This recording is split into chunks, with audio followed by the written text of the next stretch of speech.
Pennsylvania.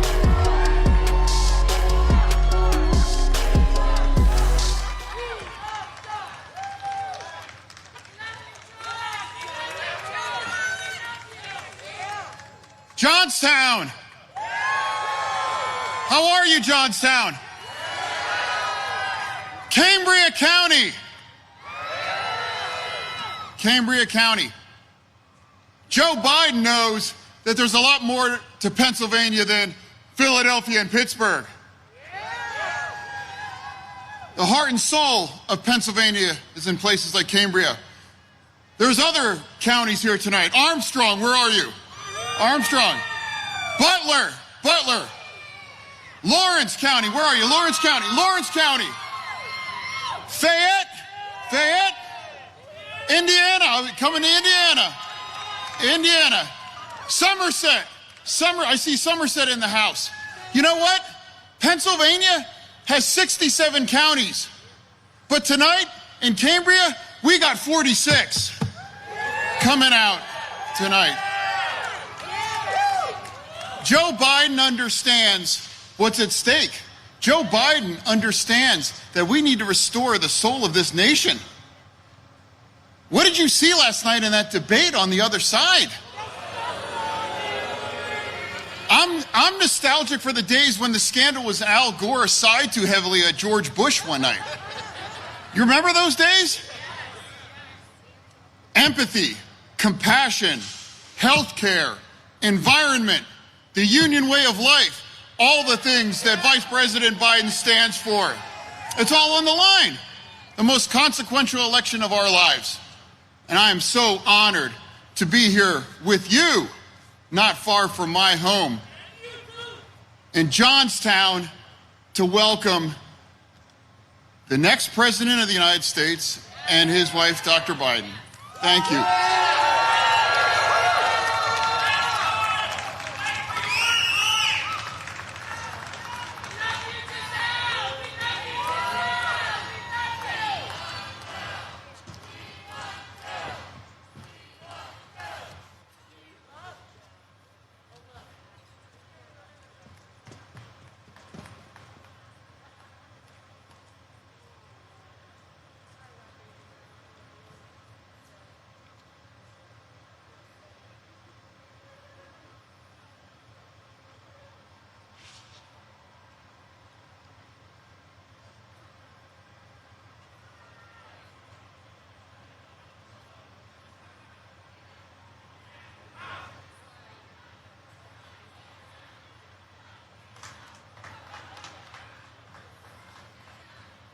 Please welcome Dr. Joe Biden.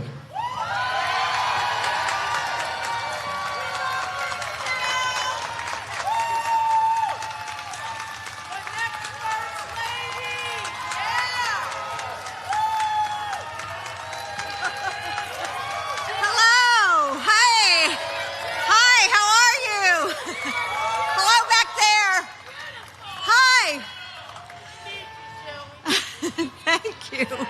Hello, Johnstown. Now, as most of you know, I'm a Philly girl. And I've often heard that Eastern and Western Pennsylvania have a lot to disagree on. Like, okay, Flyers versus Penguins, Steelers versus Eagles, Sheets versus Wawa. But I know that there's two areas that we can agree on. Number one is that we all want to see the Patriots lose. And number two is that when push comes to shove, we're all Pennsylvanians at heart. So I'm glad to be here with all of you in my home state. As many of you may know, I've been a professor of English and writing for more than 35 years now. Oh, are you a teacher? How many teachers are out here? Thank you, teachers, for your support. So in my English classes, we talk a lot about the power of stories and how they can shape our identity. And they can isolate us, or they can make us angry or afraid.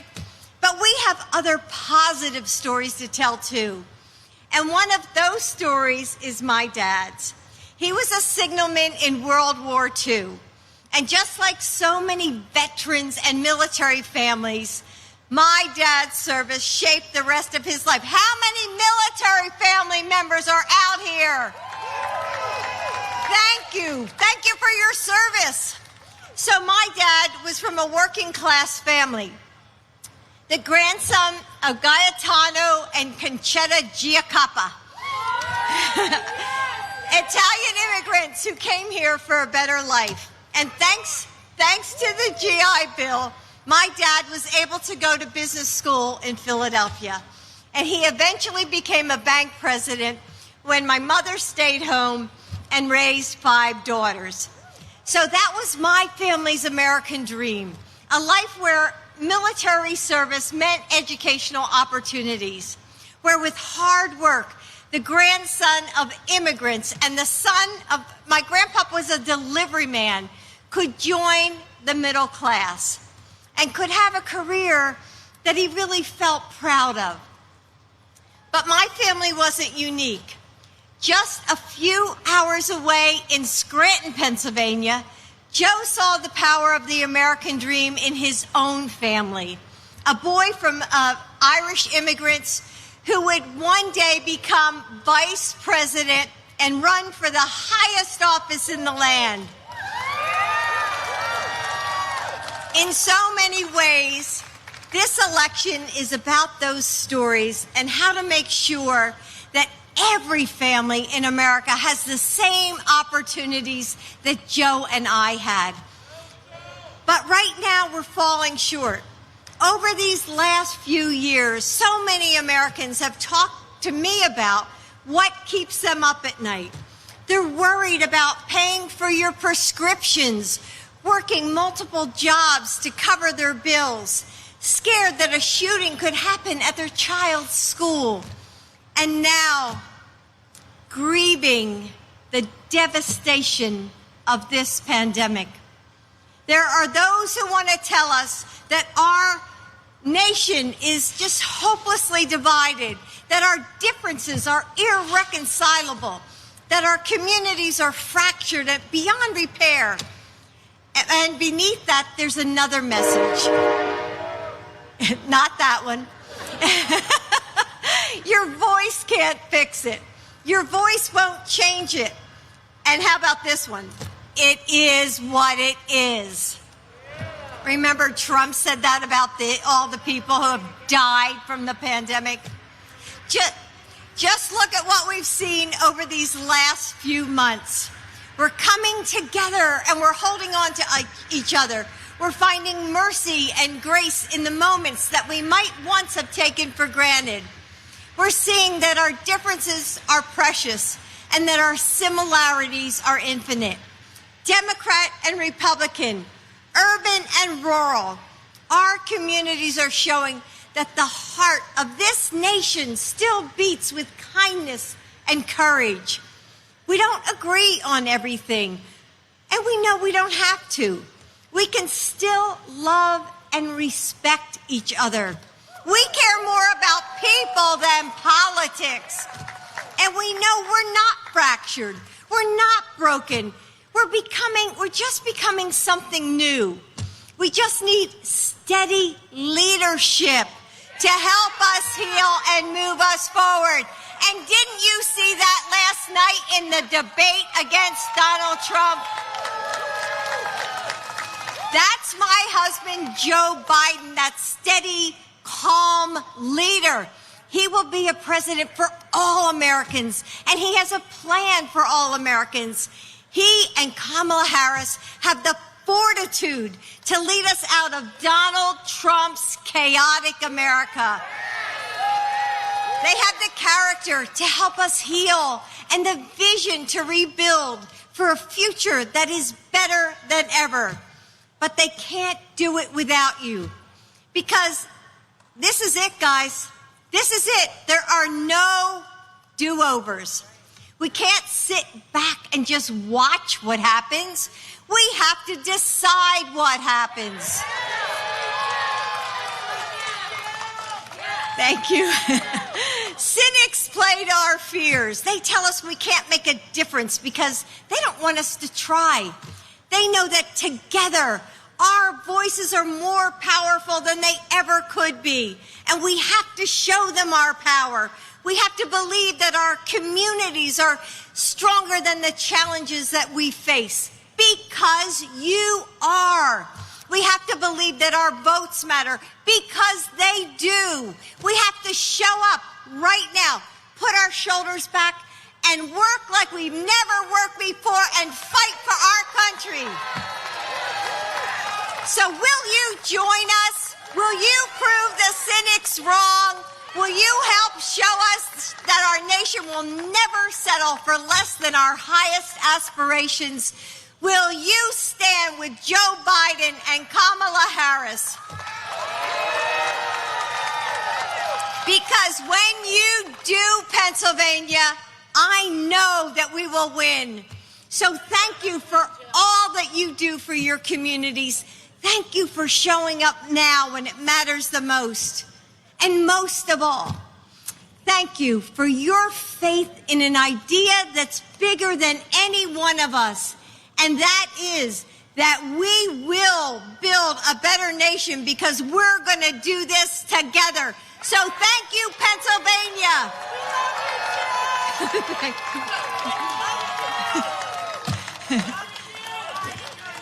So now,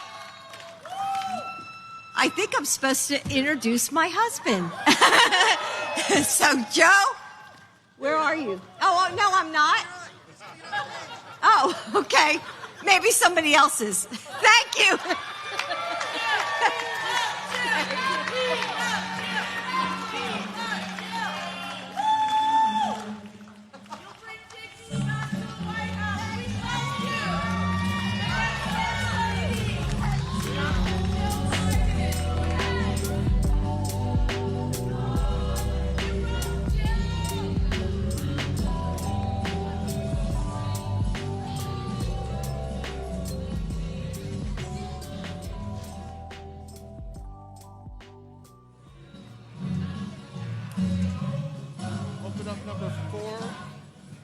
Please welcome Brian Smith, a maintenance worker at the University of Pittsburgh at Johnstown.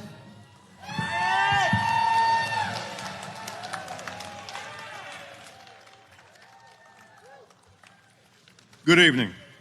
I'm Brian Smith, born and raised here in Johnstown, a place I'm proud to call home. I'm a proud union maintenance tech at the University of Pittsburgh at Johnstown for the last 20 years. Right on. I'm even more proud to represent our SEIU 32BJ members on the job as a shop steward. My good union job has made me raising my family in the place I love, where my family is, and possible when I come home from 6 years of active duty service with the Navy Seabees at the end of the first Gulf War. I worked construction jobs. I was fortunate to find a union job in a local foundry as a steel worker. When our steel industry left our area and those living wage, family feeding, middle class jobs left our area, I wasn't sure if we'd be able to make it on the social service jobs that were available. I felt so fortunate to find union work at UPJ, doing the work I love in carpentry, electrical, and plumbing. The wages and benefits provided by this job allowed my wife and I to stay here and grow our family with the health care and medical leave that we needed to keep our family healthy and to be caregivers for my aging parents.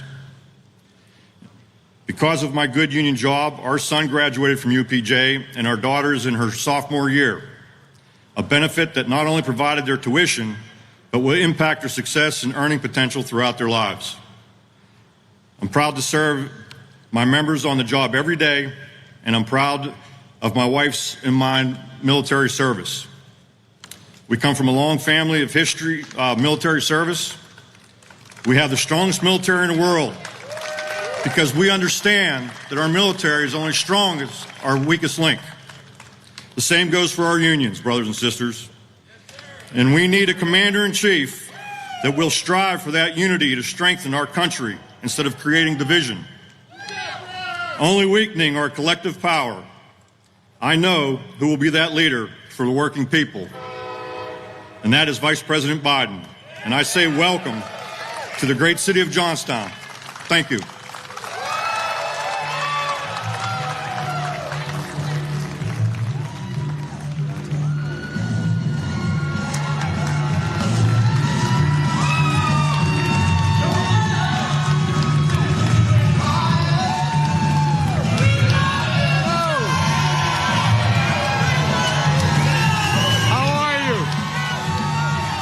See you. Hello, Johnstown. It's good to be back. It's good to be back. Well, thank you. I tell you what, I first came to Johnstown, and it was all Democrat. And guess what? It's going to be Johnstown, and this county is going to be Democrat again after this election. It's good to be back, man. I tell you what, it's been an incredible day. We started this morning in Cleveland, Ohio, where just last night I had a truly unique experience of debating whatever his name was, Donald Trump. Oh, man. And from there, we've been in communities all across Ohio and Western Pennsylvania, and we're finishing up right here in Johnstown tonight. I want to thank the Lieutenant Governor for being here. We call Lieutenant Governors aren't from governors, so Governor, thanks for being here, and thank your wife as well, and all the local elected officials and leaders for joining us today. And Brian, thank you for your years of service and your wife's service to our country, the United States Navy, and for sharing your stories with us. You know, last night, the President of the United States was reminded that he said that our veterans were losers and suckers. Remember, no, I'm serious about this. Like your family, my son spent a year in Iraq.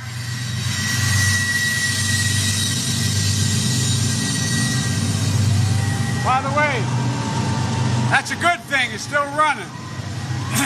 That's a good thing.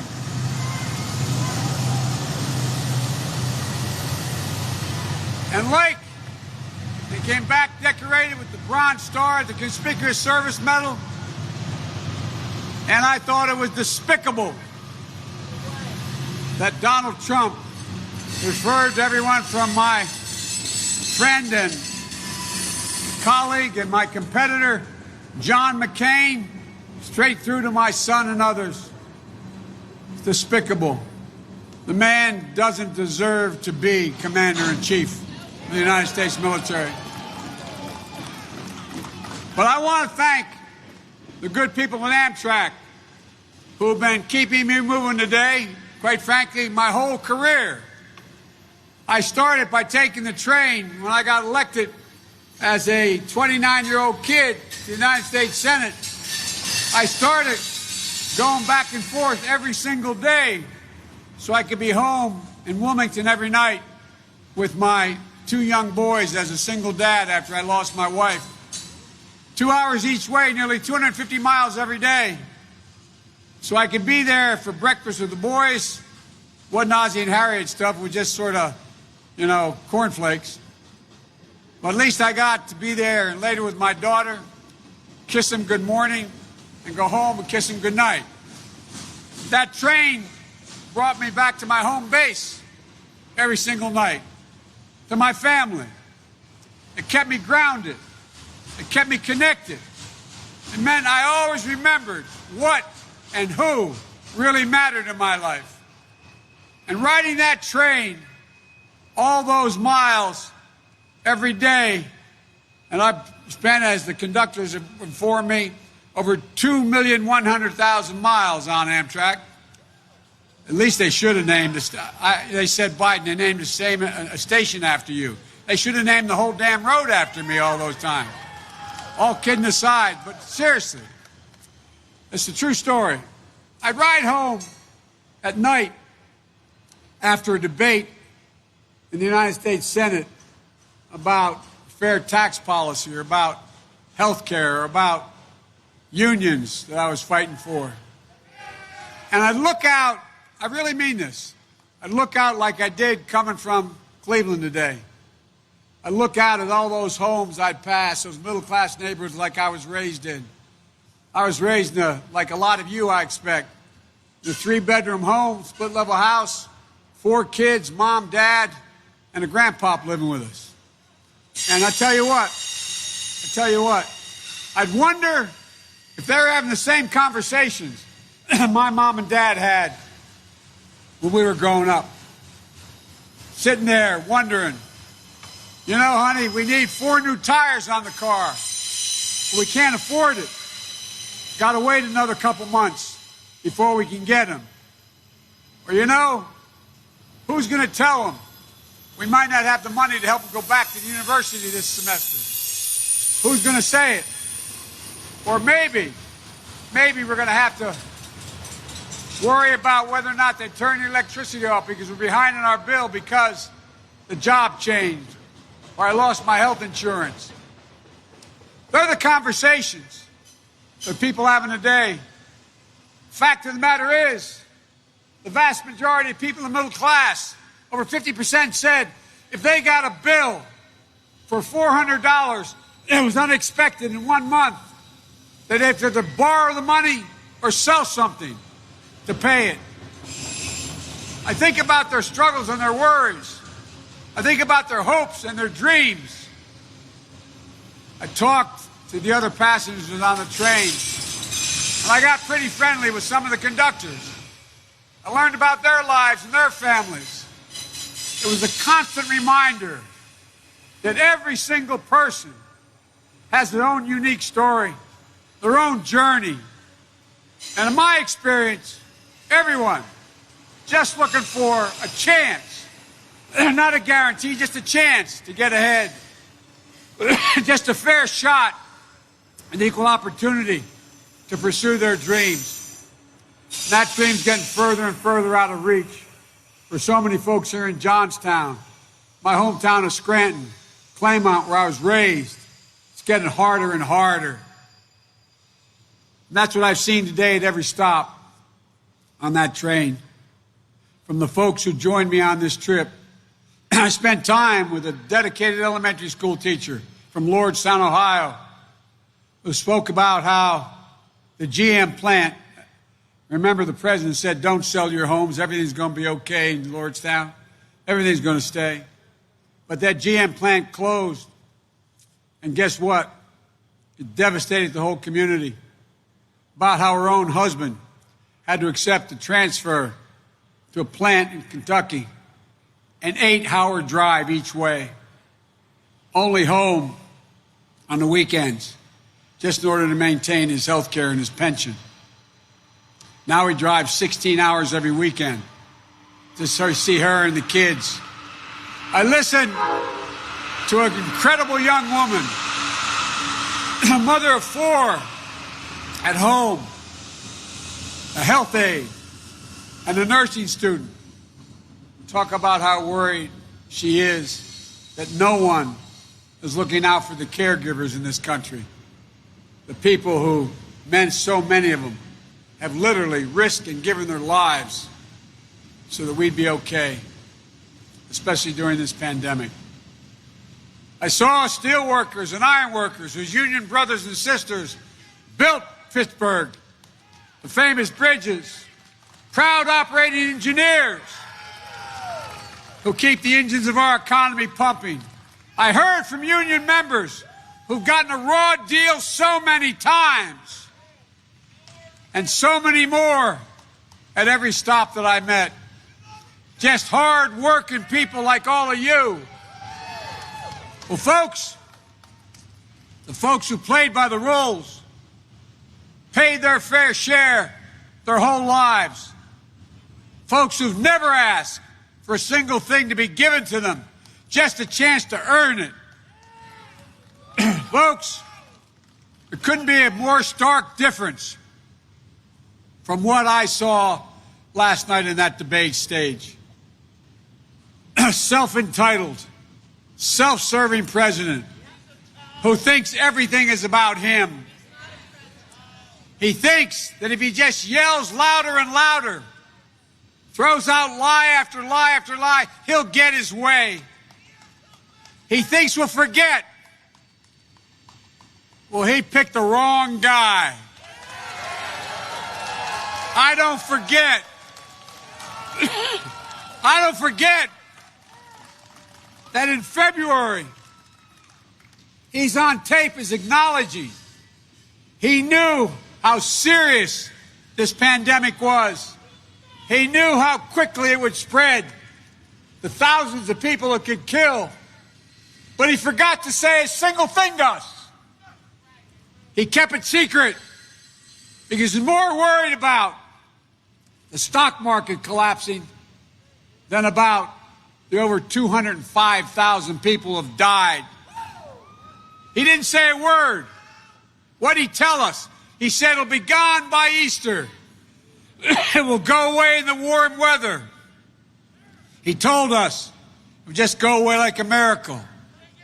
And then maybe, if we injected bleach in our arm, we may be okay. He thinks we'll forget about how badly he mismanaged this pandemic and cost us more so far than 205,000 lives and counting. Almost 30 million people on unemployment insurance. He thinks we'll forget the reasons our businesses and our schools are closed is because he took no responsibility. He's a complete failure. He didn't get the people, the PPE, the resources they need to be able to reopen safely. He didn't speak to you or the American people about the concerns. Not even once last night did he say a word about anything. Seriously, think about it. Not once. It's not only the trail of broken promise and lies. He told communities like Johnstown and all across the industrial Midwest, it's more than that. As Jill said, I said last night, when he learned that 1,000 people a day were dying, what was his comment? He said, it is what it is. Well, that's because he is who he is. And then, when he ran, he told us how much he cared about people like my family and yours, the places we come from. You know what his staff reported him saying? This is about 3 weeks ago. The truth is, he said that he in fact thinks we're all losers. He doesn't respect, no. Behind closed doors, it's been reported that he called his own supporters, working class folks, that the Democrats around the way began to forget about. What he called them, his supporters, quote, disgusting. He's the same guy who let you earn a couple bucks parking cars in his country club, but even if you had the money, he wouldn't allow you to join. They look down the nose at working families trying to do it right. And it's been confirmed by multiple sources. They think that those of us who sign up and put our country put our lives on the line, our veterans, as I mentioned earlier, are just suckers and losers. I really mean it, man. I mean this from the bottom of my heart. It's absolutely despicable. And I'll tell you, by the way, 6 of his generals who work for him all say he's not worthy of being president of the United States of America. His own generals. I'll tell you right now, it's not how I was raised, not how you were raised, not how the vast majority of Americans who break their neck every day just wanting to get a fair shake were raised. By the way, Donald Trump can only see the world from Park Avenue. He cares only what the super rich and connected think. He only sees value in stock portfolios. I don't own a single Sarah stock. I had the dubious distinction when I got elected, maybe that's why he doesn't like me very much, being listed as the poorest man in Congress for 36 years. You think I'm joking? I'm not proud of it, but it's true. Because I didn't think you're supposed to earn money while you're in politics. In addition to that, when I got elected to the vice presidency, there's a headline in the paper saying, it's probable no man has ever assumed the office of vice president with fewer assets than Joe Biden. I don't think he was speaking intellectual. Well, guess what? His only metric is how the economy is doing, is Dow Jones.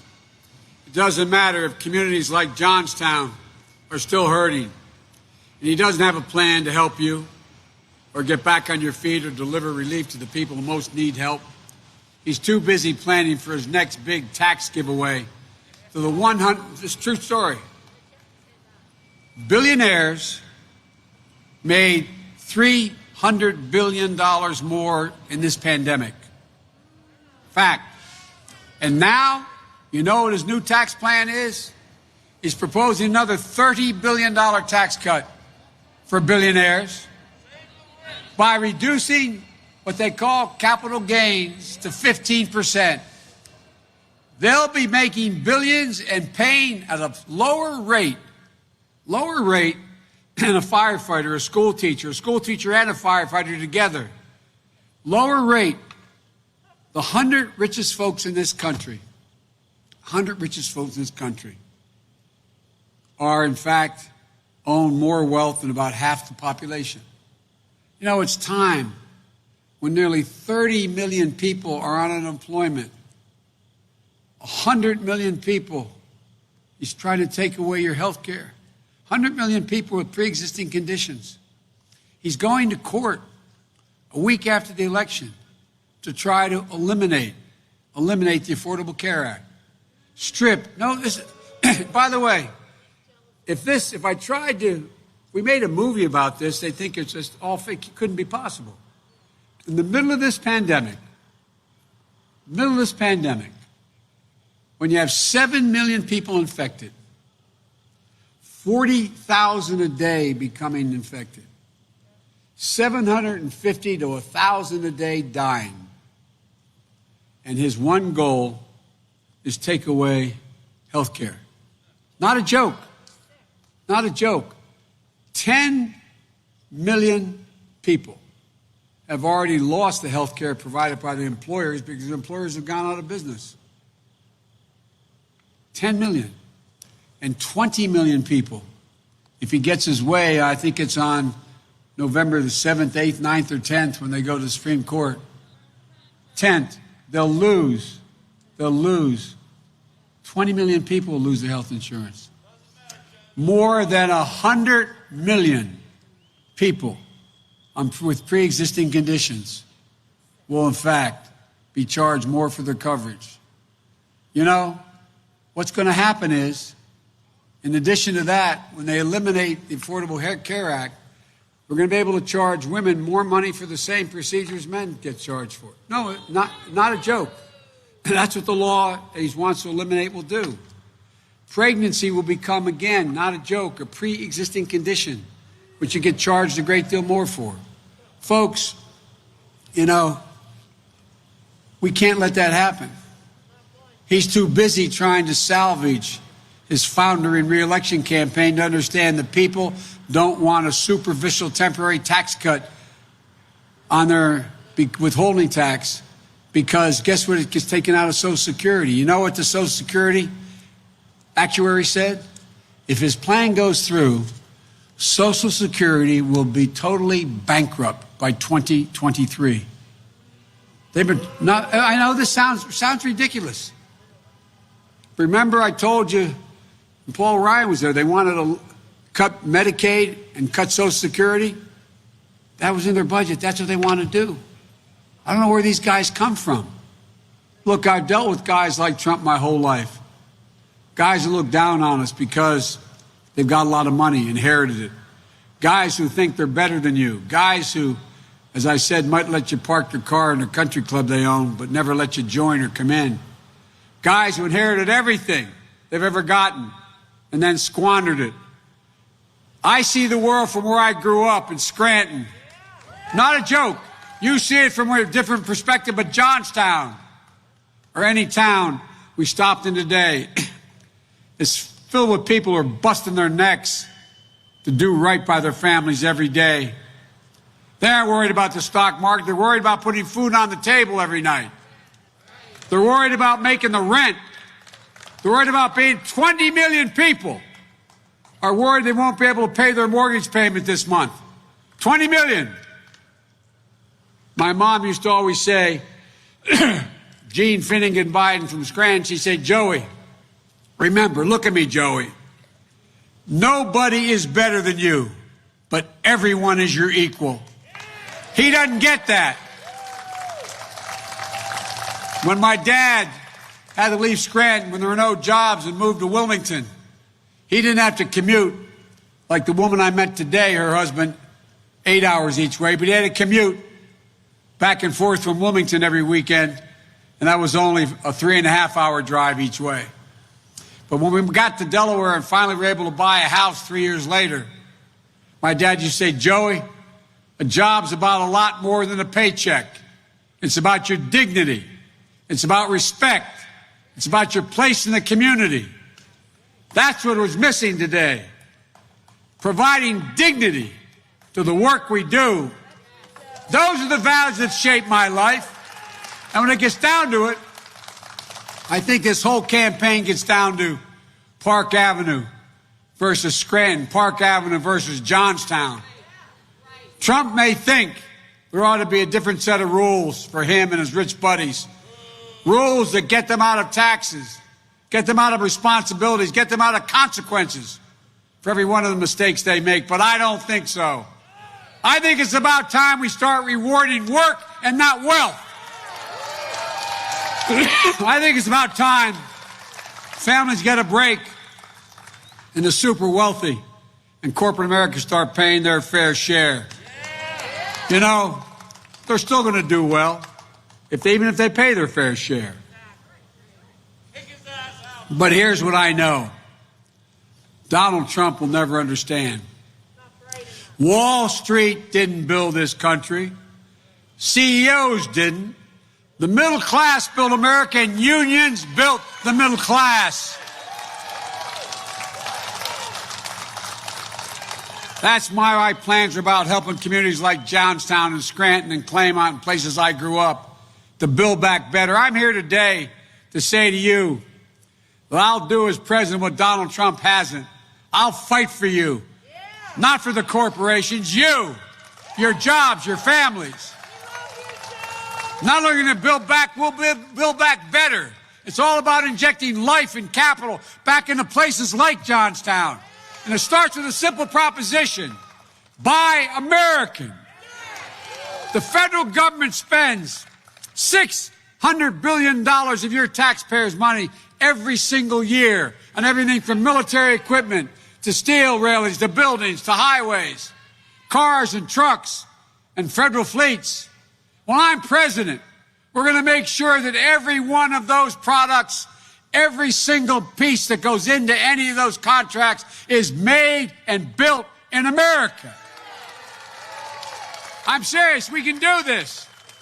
And then Trump's incentive to send jobs overseas. Any company in my administration that offshores jobs will pay a 10% penalty.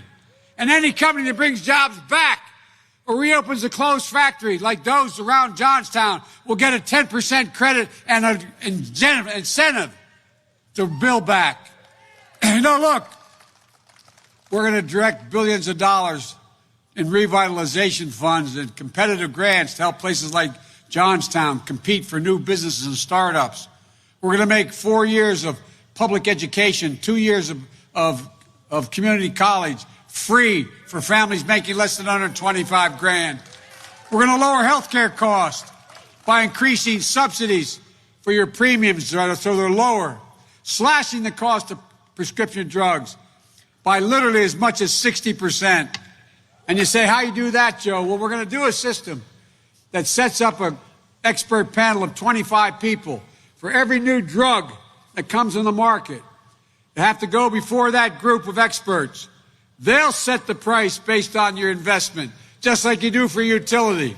And you cannot raise that price ever again beyond the cost of medical inflation. We're going to take on the opioid crisis for real, effective treatment for substance use disorders. We're going to do it all without raising a penny in taxes for anybody who makes less than $400,000 a year. If you make more than $400,000, I'm going to raise your taxes. So raise your hand. No, maybe you didn't believe me that I could do that without raising taxes on the middle class. But I'll bet that's before you found out that the billionaire Donald Trump only paid $750 in income tax. If Trump and his Park Avenue pals start paying their fair share, we'll have more than enough money to finally build an economy that works for everybody. So I promise you this. I see you. I hear you. I respect you. I grew up with you. And the families of those more than 200,000 Americans who have died in this pandemic will be heard and respected by me. I'll work like crazy to get this pandemic under control so we can get our economy working again for everyone and get back our lives. We're a nation in incredible pain right now. So many empty chairs around the dining table tonight because somebody's been lost in the family. So many businesses closed, the doors closed forever because the money that the Congress voted to get to small businesses went to his friends, his rich friends on Wall Street. So many proud people on unemployment for the first time in their lives, not able to get the kind of health and unemployment insurance that we initially passed in the Congress. You know, as my wife said, this is not a partisan moment. This is an American moment. No, I really mean it. We can't afford to go on being divided. We can't afford to have a leader who does nothing but throw gasoline on the anger and hatred that's burning this country. We have to come together. Look, I promise you all this. I'm running as a proud Democrat, but I will be an American president. I'll fight as hard for those who support me as those who did not. I promise you this. I'll fight for you. That's what we need right now. The president will try to bring us together. Will speak to what is best in all of us rather than try to divide us. Put that dog whistle out on racism. Did you hear what he said last night? When he was asked by the Fox commentator, asked, would he condemn white supremacy, which the FBI says is a serious threat to terrorism in America today? He said, well, of course, I'm against all bad things. I said, how about the Proud Boys? He said, the Proud Boys. He said, well, I'll tell you what. I'll just tell them to stand down, but stand by. Go online. The Proud Boys now have a logo saying, stand down, but stand by. As they said in the newspaper today, that rivals Vladimir Putin. Not a joke. To, in fact, threaten that if he doesn't win, there'll be violence. Look, we got to stop pitting ourselves against one another. We're one people. We're one nation, one America. We need to remember who in God's name we are. This is the United States of America. In our long history, there's been nothing ever. Think about this. In every crisis we've ever had, there's not been a single thing we've been unable to overcome. Nothing. When we act together, when we've done it together. Folks, I am so optimistic about what the country is ready to do. No, I really am. I think we're ready to stand up. I think the blinders have been taken off the American people. They understand what's at stake. We can own the 21st century. We are, as Madeleine Albright said, the essential country. We can and must lead the world again. We've not only led the world by the example of our power, but the power of our example. Why does the rest of the world follow us? Because of who we are, what we stand for, our example. And it's being trashed all over the world. There's a recent Pew poll done by major nations in the major nations of the world. Donald Trump, as president, this is not a joke, check it online. Donald Trump is less respected than President Xi and Putin. Can you imagine that? So, folks, look, as I said, this is the United States of America. We can do anything, and we're about to do it. With your help, grace of God, and goodwill of our neighbors, as my grandpa would say, we're coming back. So God bless you all, and may God protect our troops. We are coming back this year, 30-some days. Thank you, thank you, thank you. Thank you. Thank you. Thanks. Go back.